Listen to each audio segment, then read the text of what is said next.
Mesdames, Messieurs, bonsoir et bienvenue aux 20h de la télévision du Burkina. À la une de l'actualité ce soir, la coopération suisse annonce dans le PNDS plus de 16 milliards de francs CFA sont prévus pour la période 2017-2020.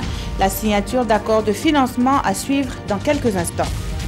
Véritable problème de santé publique, la lutte contre le cancer est prise à bras le corps par la commission de l'UMOA. Les pays relevant de cet espace économique partagent leurs expériences et consolident leurs acquis. Une rencontre de haut niveau se tient en ce moment à Ouagadougou. La physionomie de la cité universitaire de la Patte d'Oie va changer dans quelques semaines. Des travaux de réfection ont démarré ce jour et le ministre en charge de l'enseignement supérieur entend ainsi améliorer le cadre de vie des locataires. Bienvenue à tous. Roch-Marc Christian Kaboré a reçu en audience le président directeur général de la société pétrolière Libya Oil Holdings. Il s'est agi de faire le point sur les activités de la société au Burkina. Mais avant, le chef de l'État a parlé cancer avec les participants à une rencontre technique à Ouagadougou. Le point avec Isiaka Oudraogo et Vincent Kendrebogo.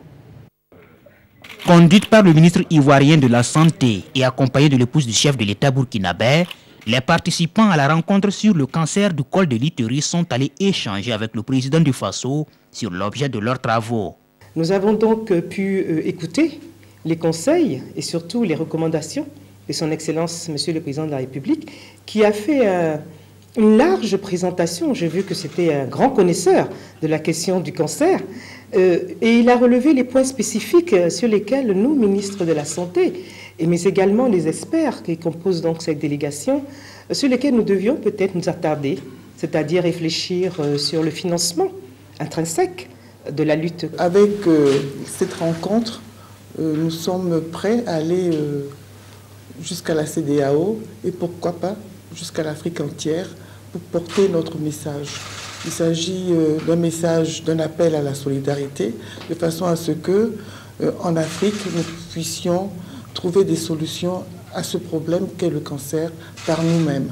Le patron de Libya Oil Holding est allé parler des affaires de son groupe au Burkina Faso avec des investissements en perspective pour l'extension de ses services. On a exprimé notre fort intérêt et enthousiasme pour accompagner et soutenir les plans de développement du pays, le PNDES, par étendre notre réseau de stations-service à Burkina et aussi de soutenir et accompagner les industries, les sociétés de travaux publics. Libya Oil est à 26 stations-service au Burkina et la société envisage l'ouverture de 10 autres d'ici la fin 2018. Et puis ce taux, 84,5%. L'évaluation de 207 projets et programmes aboutit à ce taux de réalisation jugé satisfaisant. La 8e Assemblée générale des projets de développement s'est ouverte ce matin à Ouagadougou. Précision avec Roger Kam et Olopoda.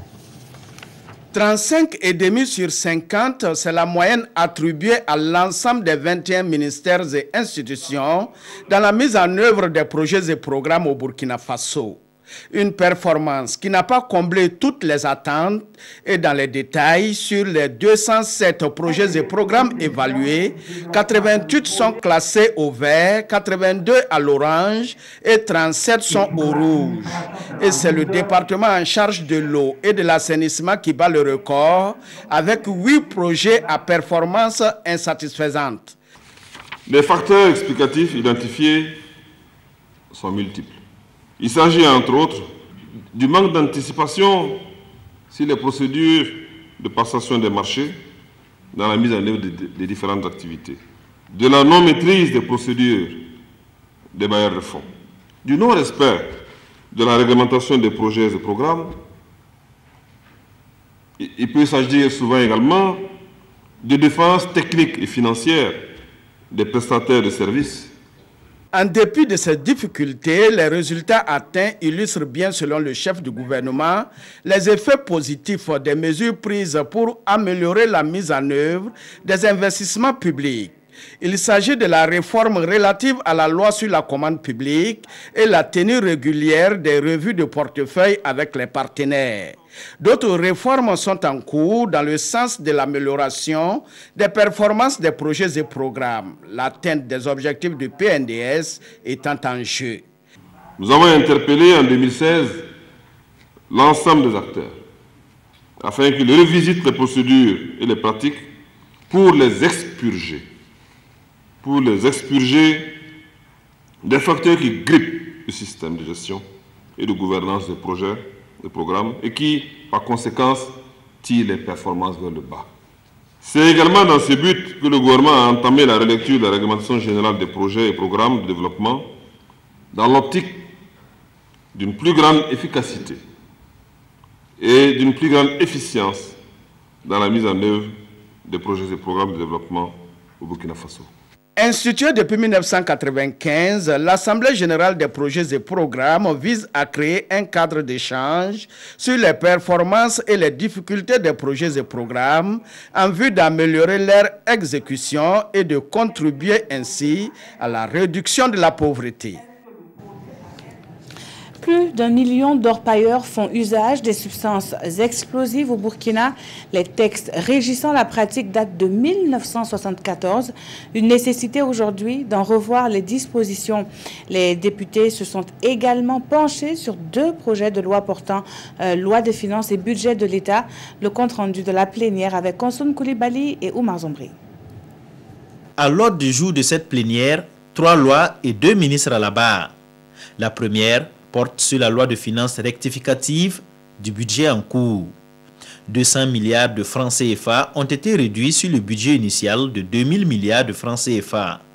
Le ministre en charge des Finances explique les raisons de cette réduction. D'abord, on s'est rendu compte qu'il y avait eu un accroissement au niveau des dépenses salariales de la fonction publique de façon générale. Il y a eu un accroissement dû aux mouvements sociaux et à des engagements qui avaient été pris antérieurement, ce qui nous a amené forcément à reconsidérer ce que nous avions budgétisé initialement. La seconde loi porte sur la loi de réglementation au titre du budget de l'État, gestion 2014. Et Adizata Sori est là pour rendre compte de son exécution au Parlement. Ce budget a été exécuté avec tous les remous politiques et sécuritaires et sociaux que notre pays a connus. Donc il y a eu un retard au niveau de l'adoption et de la soumission de ce budget-là. Pas du fait forcément du gouvernement, parce que la Cour des comptes devait revoir, l'Assemblée elle-même devait programmer cela. Donc c'est un certain nombre d'acteurs et de contingences qui nous ont amenés donc à soumettre ça maintenant. Le troisième projet est relatif à la loi portant fixation du régime des substances explosives à usage civil au Burkina. Le pays connaît un essor dans son secteur minier. Cependant, dans les pratiques archaïques, les orpailleurs sont amenés à utiliser ces explosifs, quand bien même ils contiennent souvent des substances nocives. Le dispositif réglementaire et législatif est obsolète en ce moment et il fallait que nous puissions prendre des dispositions pour à la fois actualiser, moderniser et pouvoir mettre en phase ce dispositif avec l'évolution du contexte. Sur 107 députés présents, le projet de loi portant fixation du régime des substances explosives a été voté à l'unanimité. Par contre, celui portant rectification du budget 2017 a connu 80 votants pour, 15 abstentions et 12 voix contre. Quant à la loi de réglementation du budget 2014, 93 voix pour et 14 abstentions. Un peu moins de 17 milliards de francs CFA pour le PNDS. La coopération suisse au Burkina soutient la mise en œuvre de ce plan de développement national. La somme sera décaissée pour la période 2017-2020. Daouda Ouattara et Oumou Sissé pour les détails. La Confédération suisse renouvelle son engagement à soutenir la mise en œuvre des réformes inscrites dans le PNDS en vue d'une transformation structurelle de l'économie au profit des populations. Et cette main tendue de la Confédération suisse au gouvernement burkinabé vaut 16,9 milliards de francs CFA.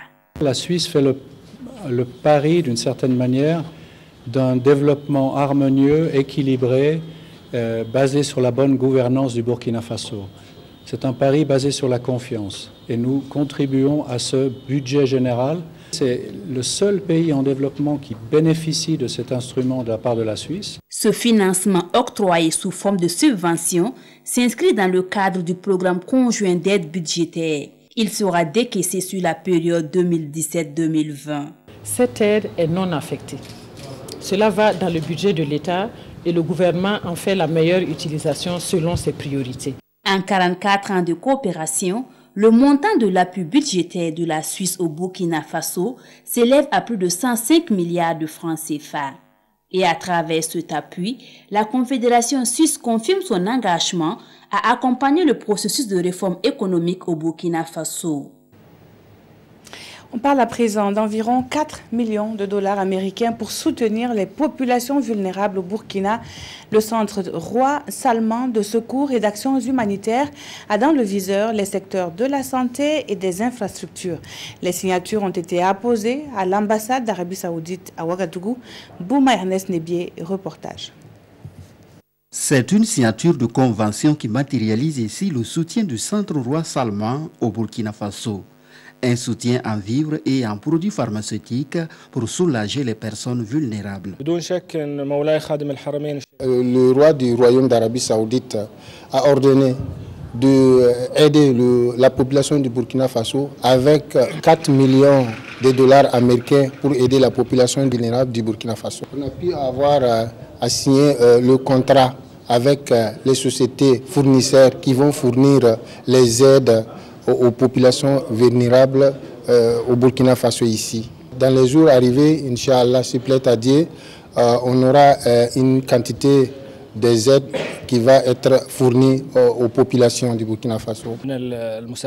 Pour Laure Zongo-Nye, ce geste d'une valeur de 4 millions de dollars vient à point nommé. Je voudrais vraiment, au nom du gouvernement burkinabé et à mon nom propre, vraiment adresser tous mes remerciements à son Excellence le roi du Royaume d'Arabie Saoudite, par lequel le Centre Salman de secours et d'action humanitaire a bien voulu répondre au cri de cœur que nous avions lancé l'année dernière pour un soutien vraiment en vue de venir au secours aux populations victimes de catastrophes, notamment d'inondations et surtout les couches aussi les plus vulnérables. Ces vivres et ces produits pharmaceutiques vont arriver très prochainement selon le donateur. Ils seront gérés à bon escient, a dit le ministre Laure Zongo-Nye. On en sait un peu plus sur le projet régional d'électrification hors réseau lancé en octobre dernier à Dakar. Les acteurs qui œuvrent pour la promotion du solaire sont réunis à Ouagadougou dans le but de préparer la mise en route de ce projet. La zone ouest et sahélienne de l'Afrique est concernée. Précision avec Adama Guiti et Kadi Sanogo. Faciliter l'accès au financement par les fournisseurs de services pour l'électrification des ménages. Cette idée réunit les acteurs qui œuvrent dans les systèmes solaires. Pour mieux promouvoir son investissement dans le privé, ces acteurs se concertent pour une collaboration active dans la phase préparatoire du projet. L'objectif est de pouvoir permettre un déploiement efficace avec les acteurs du secteur privé et du secteur financier et bancaire pour pouvoir permettre que cela serve à une synergie d'action pour permettre un déploiement efficace et durable des home solar systems, comme on les appelle, qui sont des systèmes autonomes de production d'énergie à l'adresse de nos populations.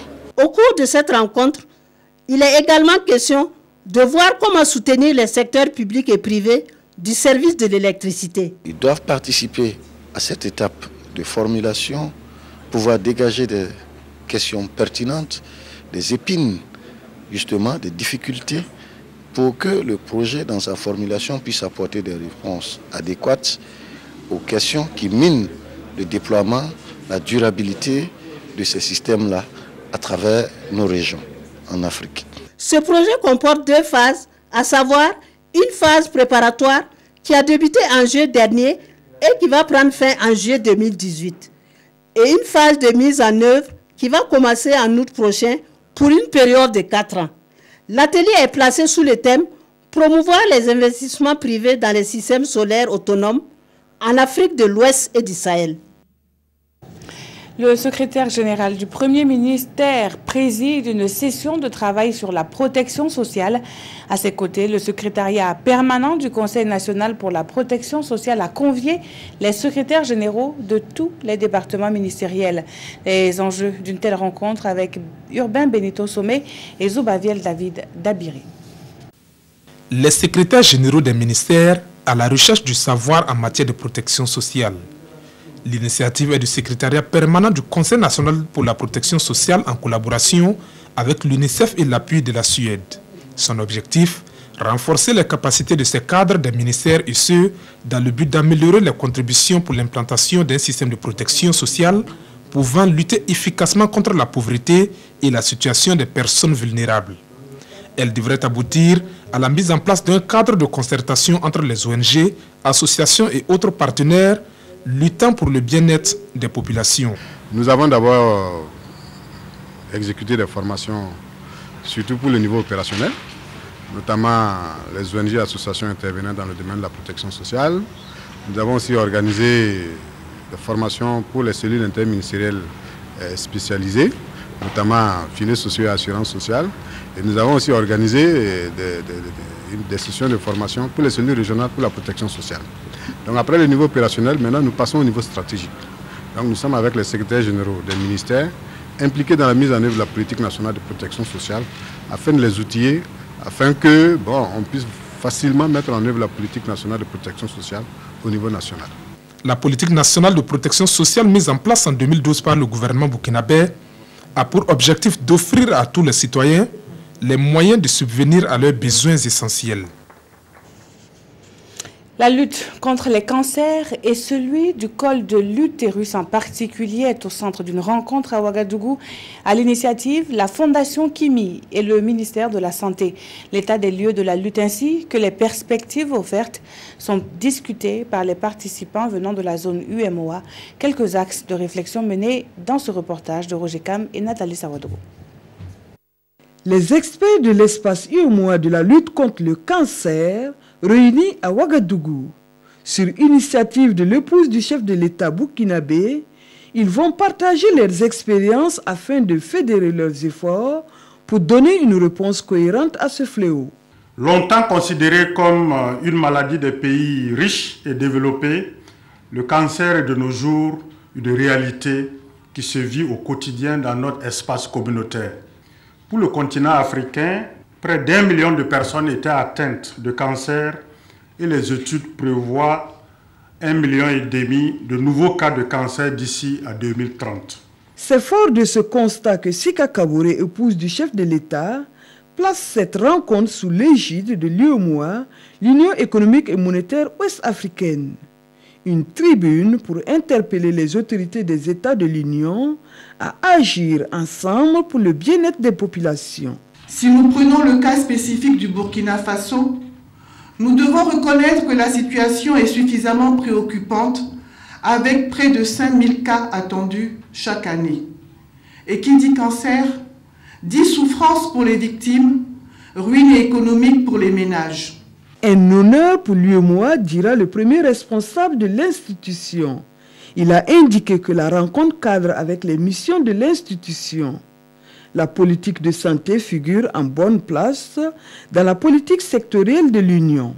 Nous resterons attentifs aux recommandations qui sortiront de cette rencontre technique et exploiterons toutes les opportunités pour amener les décideurs des États membres à investir davantage dans les dispositifs nationaux de lutte contre toutes les formes de cancer. Les conclusions et recommandations devront permettre à la Fondation Kimi de poursuivre son plaidoyer avec des bailleurs de fonds pour lever des ressources, mais aussi avec les premières dames des pays de l'UEMOA afin qu'elles s'engagent à la lutte contre le cancer dans leurs pays respectifs. Des conclusions qui seront également bien suivies par un réseau de communicateurs. Il s'agit de celui spécialisé sur les questions de santé. Le réseau regroupe des communicateurs issus de l'espace CEDEAO et tient sa 3e rencontre à Ouagadougou. Quels en sont les tenants et les aboutissants? Réponse avec Konsoun Koulibaly et Boum Ernest Nebié. Les membres du réseau des communicateurs de la communauté économique des États de l'Afrique de l'Ouest sur les questions de santé se rencontrent pour une troisième fois. Au menu de cet atelier de 48 heures, un partage d'informations sur la vie et les activités de l'Organisation ouest-africaine de la santé OAS et l'examen minutieux des difficultés qui rencontrent le réseau. Il serait également question au cours de cette rencontre de réfléchir sur la mise en œuvre des recommandations de la dernière réunion du réseau. Pour l'OAS, c'est surtout une recommandation en termes d'accompagnement, que partout où l'OAS organise une activité, que les membres du réseau puissent être présents à cette activité afin de pouvoir véhiculer cette information. Créé il y a à peine une année, les actions du réseau des communicateurs de la CEDEAO sur les questions de santé sont déjà appréciables dans son espace d'intervention. Votre travail dans le relais et la diffusion des informations en général et singulièrement dans le domaine de la santé joue un rôle très important dans la communication pour le développement social basé sur des valeurs positives.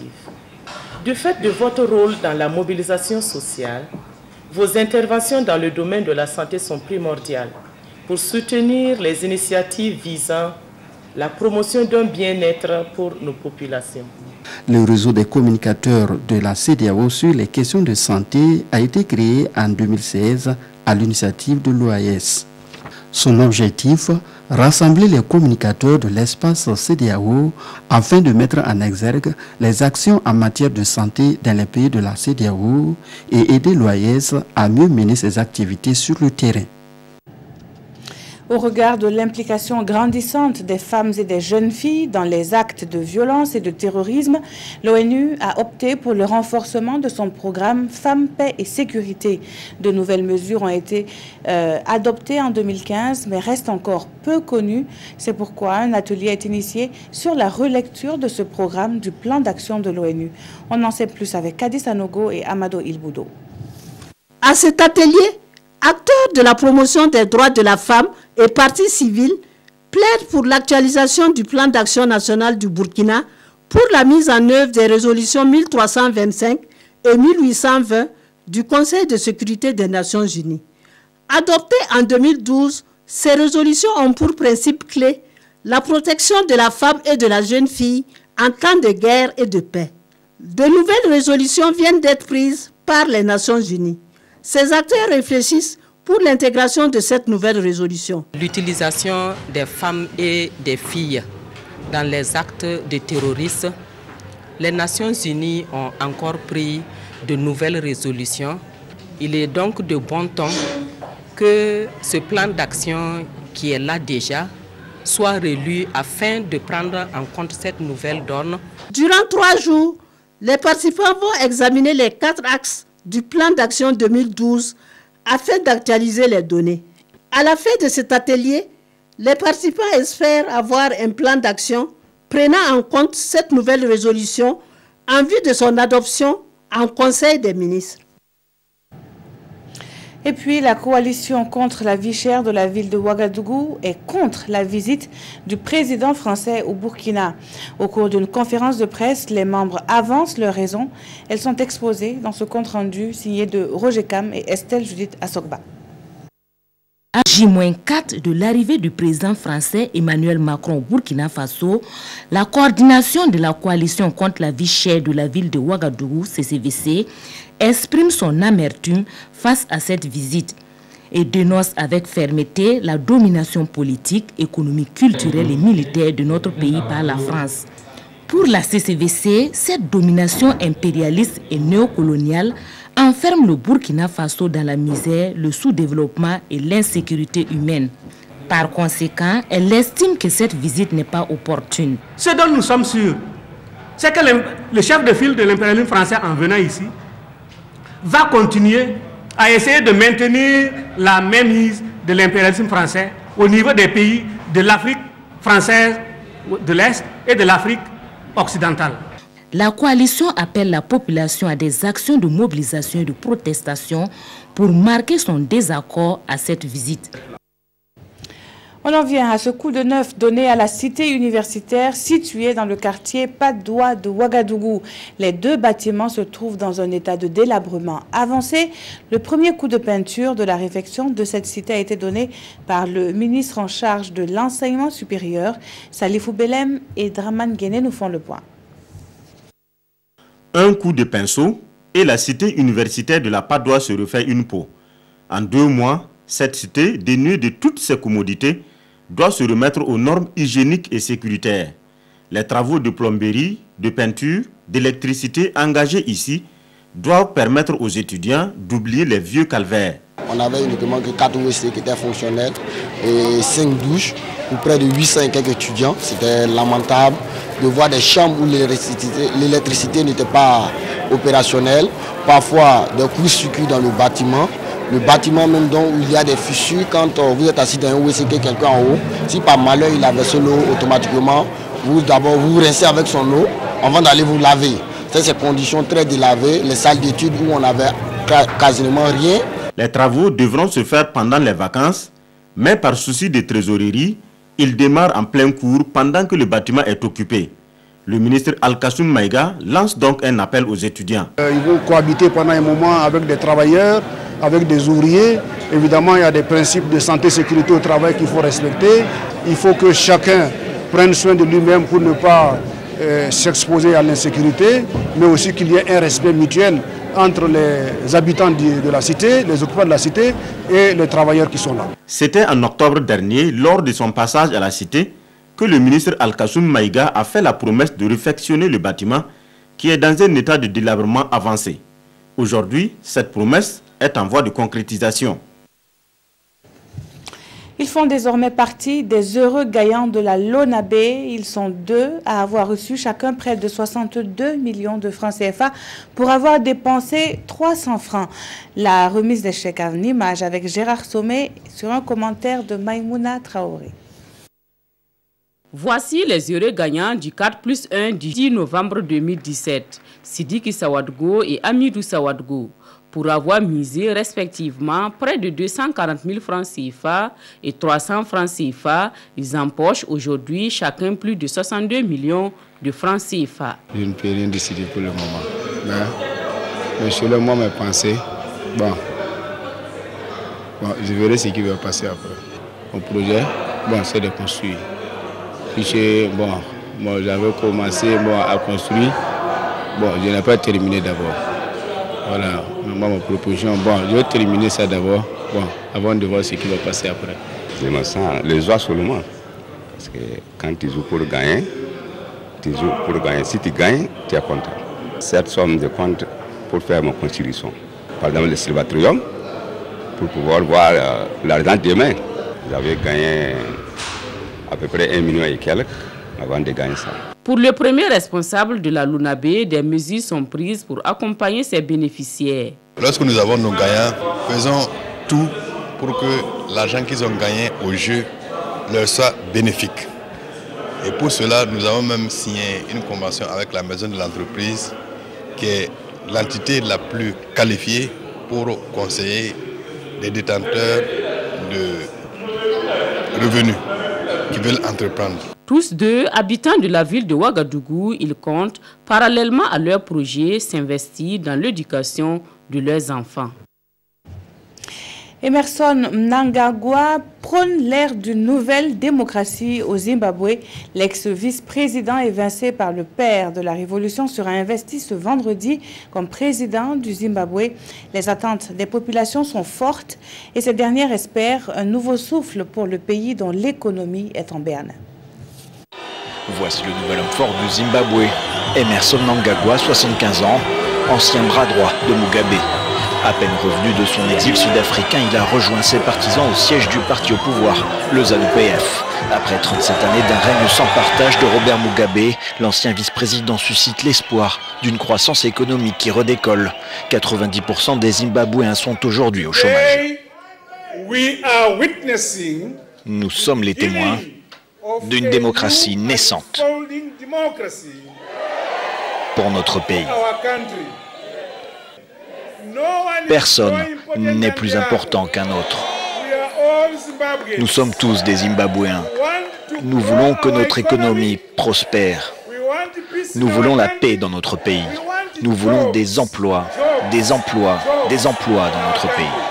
L'homme de l'armée responsable de massacres qui ont fait des milliers de morts dans les années 80 n'a pas pourtant l'allure du changement. Les parutions de ce vendredi s'intéressent justement à l'avenir du Zimbabwe. L'arrivée prochaine du président français à Ouagadougou est aussi commentée dans les journaux lus pour nous par Toboum Evelyne Dabiri. Visite du président français au Burkina le 27 novembre, informe Sidoya. Objectif, dévoiler sa vision de la relation entre la France et les pays africains, discuter de la lutte contre le terrorisme au Sahel et évoquer les grandes lignes du grand partenariat avec l'Afrique promu lors de sa campagne présidentielle, explique ce journal. Une visite que l'ODJ voit d'un mauvais œil et, écrit-il dans l'Express du Faso, si Macron vient ici, c'est pour marquer sa présence dans son précaré et continuer à sécuriser l'exploitation de nos ressources naturelles. Après analyse, Sidoya soutient que cette visite a mis l'enjeu. Autre actualité, Emerson Mnangagwa, l'ancien numéro 2 de Mugabe, sera investi président du Zimbabwe ce vendredi, informe Sidoya. Mais les parutions de ce jour s'inquiètent pour l'avenir du Zimbabwe, car l'alternance intervenue à la tête de l'État ressemble plus à une révolution de palais destinée à servir les intérêts des dignitaires du même régime qui, entrés en disgrâce, ont encore par tous les moyens la main dans le plat, écrit le pays. Point de changement donc selon ce journal pour qui il s'est agi de déshabiller Pierre pour habiller Paul. Même son de cloche dans l'observateur Palga qui estime que Mnangagwa n'est pas la solution aux problèmes économiques et sociaux du Zimbabwe. Et pour ce journal, n'eût été son éviction, il aurait incontestablement aidé Papy Bob à fêter son 100e anniversaire au pouvoir comme il l'avait promis. Le futur président est d'ailleurs décrit comme un personnage horrible qui baigne dans le sang et qui porte la responsabilité de la mort de 20 000 civils tués en 1980, rapporte le pays. On voit donc mal Mnangagwa changer subitement pour se muer en démocrate, affirme aujourd'hui au Faso. Alors, pour quelles raisons, s'interroge l'observateur Palga, le Zimbabwe devrait-il faire confiance à celui qui a servi fidèlement avec beaucoup de zèle Mugabe? Il faut donc noyer le crocodile au plus vite, conclut ce journal. Mais le temps dira si le Zimbabwe hérite d'un autre Dark Vador ou d'un jeudi justicier, en référence aux héros et aux méchants de la série La Guerre des Étoiles, écrit aujourd'hui au Faso. Merci d'avoir suivi ce journal. Nathalie Kaoré vous retrouve dès demain à 20 h. Très bonne suite de programmes sur la RTB.